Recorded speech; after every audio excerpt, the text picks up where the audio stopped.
Bonjour les amis. Aujourd'hui, nous allons faire la prévisite hivernale. Donc la prévisite, c'est quoi? C'est de vérifier l'état des réserves, l'état des colonies et voir comment je vais harmoniser après le rucher. Comme ça, j'aurai des informations sur toutes les ruches.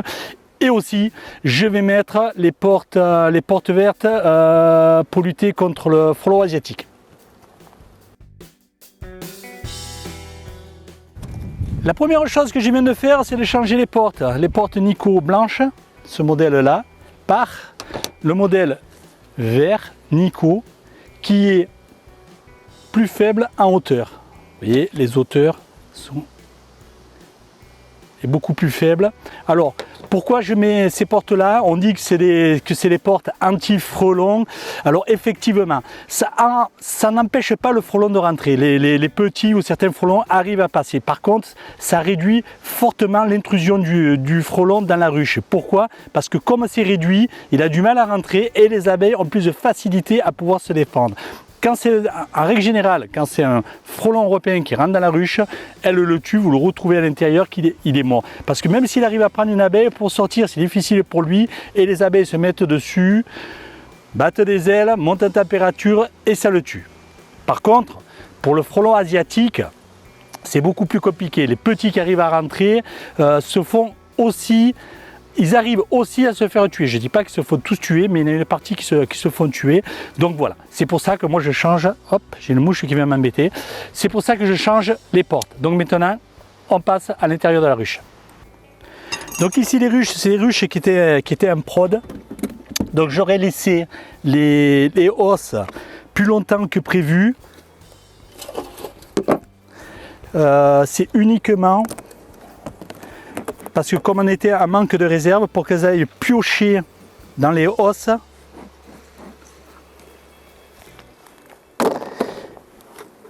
et garder pas mal de miel dans le corps. D'accord?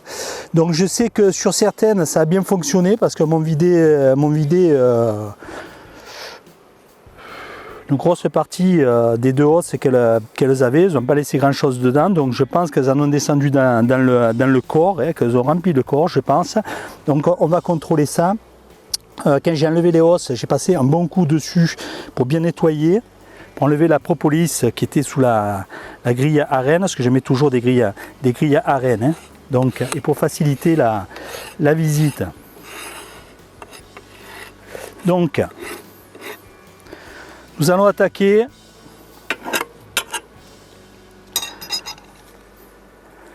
un petit coup de fumée.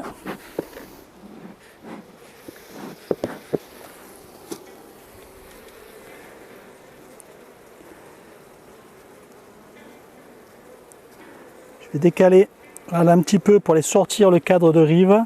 Voilà. Il est lourd. Donc ici le cadre, c'est toujours un cadre. C'est le cadre à mal, je vais l'enlever, je ne sais pas si je vais l'enlever aujourd'hui, il faut que je vois si j'en ai amené un ou pas. Donc ici, du miel sur le haut, et elles ont laissé le bas, elles ne l'ont pas rempli. Et ici, c'est la même chose. Donc celui-ci, de toute façon, il ne compte pas. Bon, je peux le laisser pour les réserves, bien sûr. Celui-là, il est lourd, c'est un cadre en corde de rive. Celui-là, il est lourd. Donc ici, je fais attention quand je les appuie parce que pour en écraser le moins possible. Donc ici, du miel sur le haut, du nectar sur le bas. Il y a très peu de pollen. Et ici, un peu de miel et beaucoup de nectar.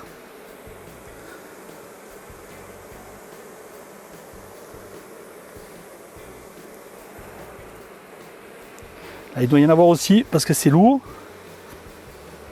Donc du nectar jusqu'ici, c'est plein.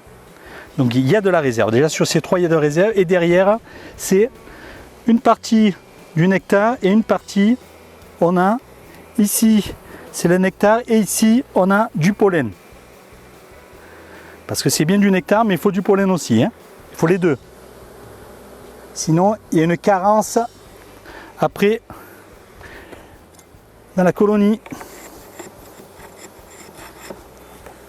J'en profite pour donner un petit coup sur le bord des crémaillères pour bien les dégager de la propolis. Voilà. Alors, les ruches sont en plein soleil toute la journée. C'est le seul rucher que j'ai comme ça, c'est 4, parce que les autres, j'en ai derrière, mais qui prennent de l'ombre. Ces 4, j'ai voulu voir si en plein soleil ce que ça donnait. J'ai pas remarqué de fonte de cire, de problème majeur. Hein.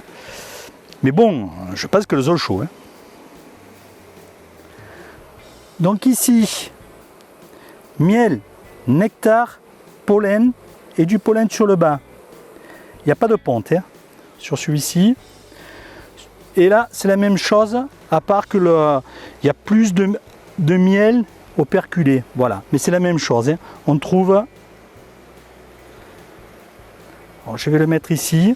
Je mettrai les autres par la suite pour nettoyer en même temps bien les crémaillères. C'est lourd aussi, donc il y en a encore là, dans la nourriture. Hein. Voilà, miel, nectar, pollen. Donc on voit qu'au niveau nourriture déjà, c'est bon. Et là c'est la même chose. Hein. Il y a du miel et il y a du pollen. Hein. Sur ces deux là, c'est miel-pollen. Hein. Au fond, je vois rien d'anormal, je vois pas d'abeilles mortes, je vois rien qui me chagrine. Le comportement des abeilles que je vois est plutôt bon. Donc ici, on a du couvain naissant. Je souffle un petit peu pour que se pousse pour que je puisse voir. À une amusette, mais moi en règle générale, je les laisse. Hein. Je ne suis pas le maniaque de la musette pour les retirer. Hein. Et de ce côté, j'ai des gouttes d'eau qui tombent sur mes lunettes de partout. Et ici, il y a des œufs. Donc je sais qu'il y a la reine. Je sais plus si elle est marquée. Je n'ai pas regardé. Bon, de toute façon, je ne vais pas la chercher. Hein. Je vous le dis de suite, si mes yeux tombent dessus, c'est très bien sur elle. Mais je ne vais pas la chercher. Je regarde, je fais mon bilan. Hein. Pré-hivernal, comme je vous ai dit. C'est pas le bilan définitif, mais il va me donner beaucoup d'informations. Pourquoi? Parce que je n'hiverne pas sur 10 cadres. J'hiverne suivant les ruches 7 ou 10 cadres. 7 ou 8 cadres. Ça y est, je vais y arriver. Donc, je fais une prévisite sur toutes les ruches de mes ruchers. Je vois s'il me manque des abeilles, s'il me manque de la nourriture en fonction des ruchers. Et en fonction des ruchers où j'ai la disponibilité, je le prends et j'amène sur l'autre. Si par exemple ici je vais retirer 2 cadres de nourriture, je vais peut-être les amener dans une autre ruche. Alors bien sûr, il y en a qui vont me dire oui mais il y a les risques de maladie. Je suis d'accord, je ne discute pas, je ne vais pas rentrer dans ce débat, mais par contre, je préfère faire ça que de nourrir les ruches faibles avec des quantités astronomiques de sirop. Donc après, c'est un choix de chacun. Je ne vous dis pas que c'est ce qu'il faut faire, mais moi, en l'occurrence, c'est ce que je vais faire et que je fais. Voilà. Donc ici, c'est du couvain. On le sent au poids. Hein. Donc, joli cadre de couvain. Il reste un petit peu de naissance, sinon tout est pondu, il y a des larves, il y a tous les stades. Hein. Il y a tous les stades. On voit de la nourriture, hop, vous voyez, du miel sur le haut. Les abeilles sont belles. Je ne vois pas d'abeilles dézélées, un problème de varroa, mais bon, ça ne veut rien dire. Hein. De toute façon, du varroa, j'en ai. Hein. C'est pas parce que je ne vois pas là, à l'instant T, qu'il n'y a pas de varroa. Hein. Et ici, c'est exactement pareil. Tout est pondu. Donc là, c'est le deuxième où j'ai de la ponte.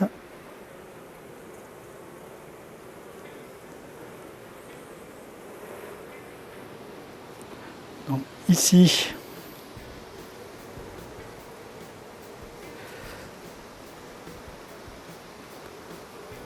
voilà, couvain naissant. On voit des abeilles qui grignotent, hein, qui sont prêtes à sortir. On voit du miel sur le haut, il y a du pollen sur le bas, c'est plutôt bien. Ouais, non, rien d'inquiétant. Et sur ce côté, sur ce côté, c'est pareil. C'est la même chose. Hein.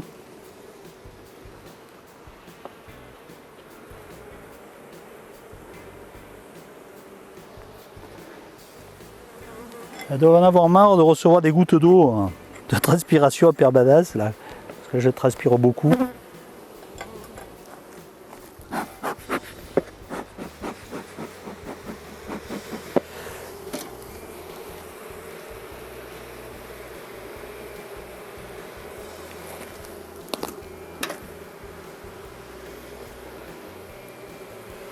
Là, c'est beaucoup plus lourd, donc là, on doit avoir pas mal de nourriture. Ouais, c'est ça. Miel, nectar, pollen. Donc là, c'est vraiment un cadre de nourriture au complet. Hein. Et l'autre côté, c'est la même chose. Hein. C'est exactement pareil. Le cadre de rive, il m'a l'air bien plein. Alors comme il fait très chaud, là, les cadres ne sont pas collés par la propolis. Hein. La propolis fond. Au soleil, là, le fond. Hein. Ah, il est très lourd. Donc voilà, hein. Voilà. Ici du miel, c'est operculé. Là où c'est pas operculé, c'est du nectar. Et ici, c'est du miel et du nectar. Hop, je sens là. Dessous, on a ma propolis. Voilà. Et je remets tout en place, et sur celle-ci je vais noter que je peux récupérer en fonction de mes besoins 2 à 3 cadres maxi de nourriture. Par contre, je ne peux pas retirer du couvain sur celle-ci.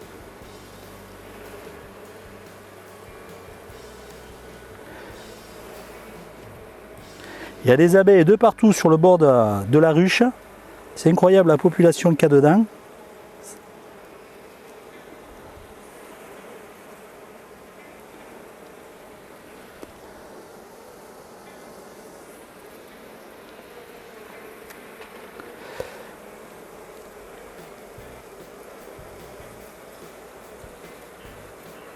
Hop, allez, sortez de dessous.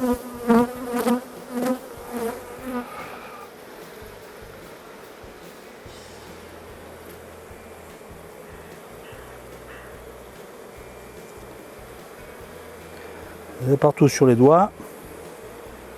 Je vais remonter les cadres pour faire de la place pour entrer le cadre de rive. Voilà. Donc celle-ci, c'est bon. J'ai vu. J'ai pas vu de maladie. J'ai vu de la réserve. J'ai vu de la pote. J'ai pas vu la reine, mais c'est pas ma préoccupation. Et maintenant, je la ferme, je note et je passe à celle d'après. On passe à celle qui est juste à côté.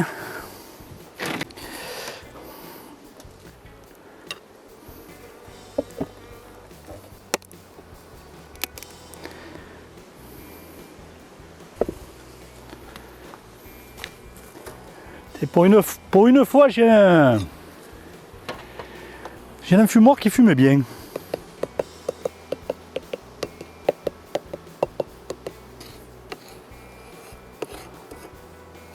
Celle-là propolise beaucoup moins que l'autre.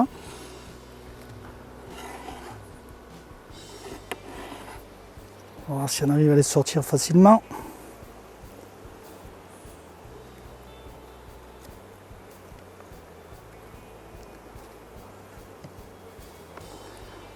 Voilà, cadre de rive.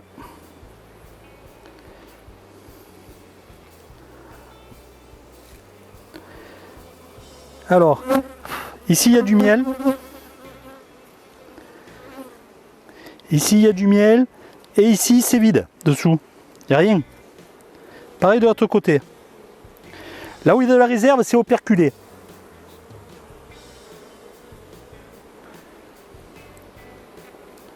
Là c'est léger.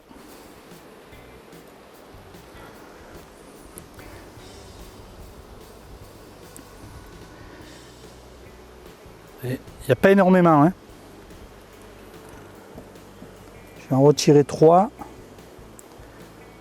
Et après, je laisserai dans la ruche. Celui-là, il n'en a plus, c'est plus lourd. On le sent de suite. Hein. Voilà. Là, il y a du miel. Et du miel.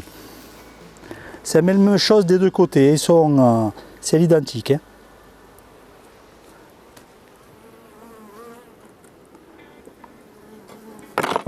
Le toit des ruches, il est brûlant. Les tôles sont brûlantes. C'est impressionnant comme ça peut être chaud. Même ça qui était au soleil, c'est un fer. Je vais le mettre à l'ombre parce que je me brûle les doigts. Là, il doit y avoir voilà, la réserve parce que c'est plus lourd. Voilà. Ici, il y a plus de miel.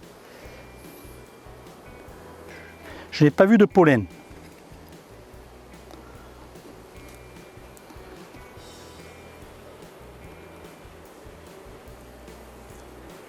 Là, il y a aussi de la réserve parce qu'il y a un petit peu de poids. Un petit peu, oui, il y en a. Voilà, pareil. Hein. Tout est fait à peu près sur le même modèle, sur le haut. Hein. C'est presque des demi-cadres chaque fois qui sont pleins. Pas tout à fait demi, je ne pense pas que ça va faire le demi, non. Ça fait pas la moitié. Hein. Mais bon.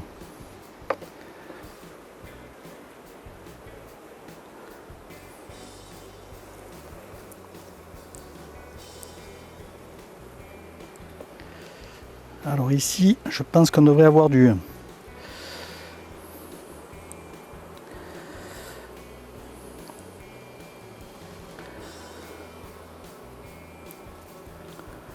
couvain. Je vois pas, mais j'ai tellement de soleil, je vois pas grand chose, hein, pour vous dire la vérité. Puis j'ai très soif, je vais aller boire un coup.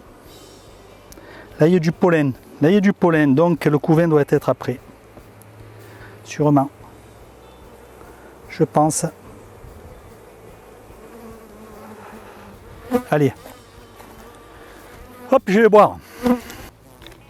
Et bien je vous cache pas que ça fait du bien. Hein. Même si l'eau elle est plus très fraîche, mais bon, c'est mieux que rien.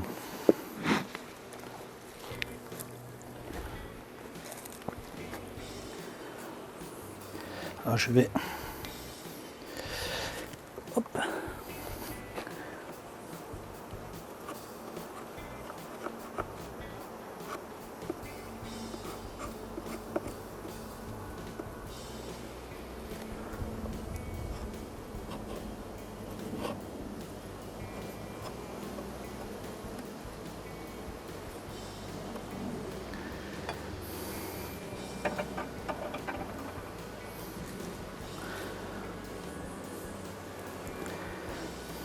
Voilà, on est sur le couvain, ce que je vous disais, voilà, il y a de la ponte, il y a des larves, il y a des nymphes, donc là il y a tout. Pareil, je ne suis pas là pour chercher les reines, hein. Je vois des œufs, voilà, la reine est ici, vous voyez, elle n'est pas marquée, elle est ici. Je ne sais pas si vous la voyez.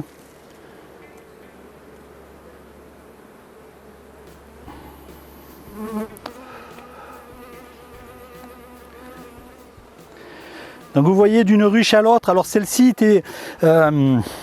celle-ci, ouais, j'avais changé la reine et la première, elle ne me l'avait pas acceptée. Donc le temps que je m'en rende compte et que j'en remette une autre, voilà, là c'est tout pondu, c'est pareil, c'est du couvain naissant, idem. Donc c'est peut-être pour ça qu'aussi qu'en nourriture, elle est plus basse que l'autre. Contre la ponte de cette reine est plutôt bien, de ce que je vois. Alors après, on voit mieux quand même quand c'est operculé, hein. Mais là, c'est beau.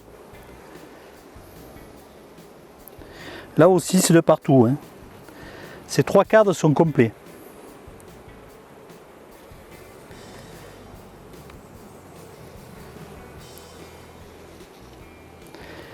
Et celui-ci, il n'est pas full. Hein. Alors, pratiquement que du pollen sur cette partie. Du miel, du nectar, mais c'est surtout du pollen. Et là aussi, c'est pareil. Hein. Vous voyez ? le pollen et le miel sur le haut.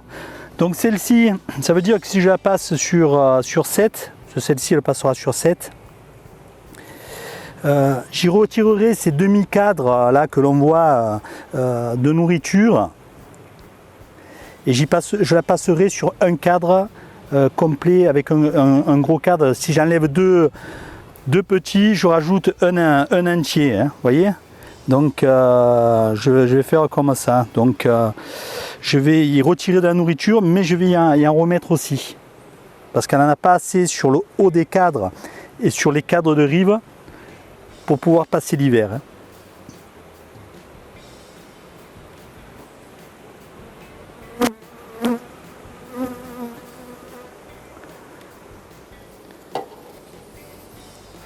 Vous voyez ces cadres comme ça, c'est les cadres comme ça, les 3 que j'ai comme ça, que je vais retirer, que je remplacerai 3 par 1 qui est complet.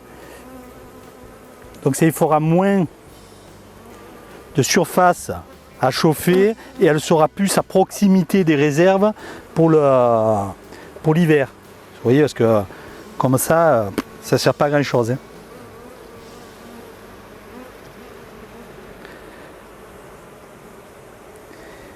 Et elle aura assez de réserves pour pouvoir passer l'hiver.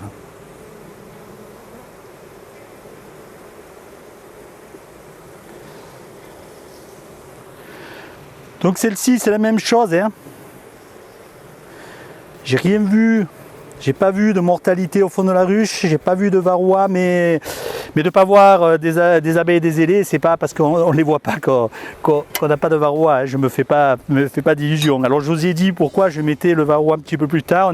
Un internaute m'a dit, mais j'ai dit c'est à juste titre. Hein. Le veto me dit la même chose. Donc de le faire à la fin de la mielée. Bon, oui.